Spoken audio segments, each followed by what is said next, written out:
तो अगर basic structure की बात की जाए तो पहले आप इंट्रोडक्शन दो, 1 या 2 लाइन का मैक्सिमम। उसमें आप कोई फेमस कोट लिख सकते हो अगर वो रेलेवेंट है तो। आप डिफाइन कर सकते हो कीवर्ड्स को। आप कोई relevant facts and figures put कर सकते हो, जैसे हंगर या पॉवर्टी पे है तो आप मेंशन कर सकते हो इंडिया की रैंकिंग क्या है हंगर इंडेक्स में, या हमारा मल्टी डायमेंशनल पॉवर्टी इंडेक्स में रिसेंट डेटा क्या है, करेंटली कितने लोग पॉवर्टी में रहते हैं इंडिया में, ऐसा कुछ लिख सकते हो। अगर है पार्लियामेंट्री प्रोसीडिंग्स पे तो आप लिख सकते हो कि पार्लियामेंट का इम्पोर्टेंस क्या है इंडियन डेमोक्रेसी में, इससे आप स्टार्ट कर सकते हो।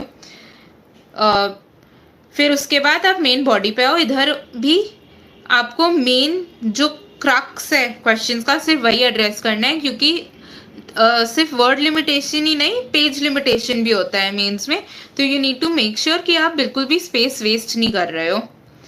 तो आप मेन जो भी डिमांड है आप उसको एड्रेस करो।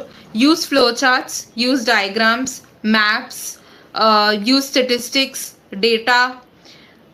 हर एक सब्जेक्ट के लिए एक डेटा शीट टाइप का बना लो डिजिटल या पेपर पे, so that you can revise those data. और ये वैल्यू एडिशन में काम आता है, क्योंकि बेसिक जो पॉइंट्स होते हैं वो सबके लगभग सेम ही होते हैं, बहुत ज़्यादा स्कोप नहीं होता कुछ न्यू लिखने का, पर आप कैसे उसको सब्सटैंशिएट करते हो अपने हर पॉइंट को, और कैसे उसको प्रेजेंटेबल बनाते हो through the use of diagrams, using जैसे डिफरेंशिएट है तो टेबल बना के, कॉलम बना के कितना मल्टी डायमेंशनल बना पाते हो। जैसे मान लो क्वेश्चन है ज्योग्राफी में क्लाइमेट चेंज पे, तो impact of climate change.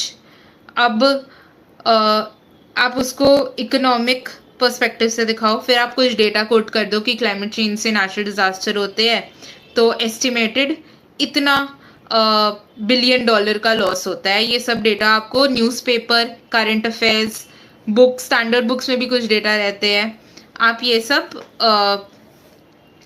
Value addition में यूज़ करो। और जैसे मैंने पेस्टल बताया था ऐसे के लिए, वो मेंस के लिए भी यूज़ होता है।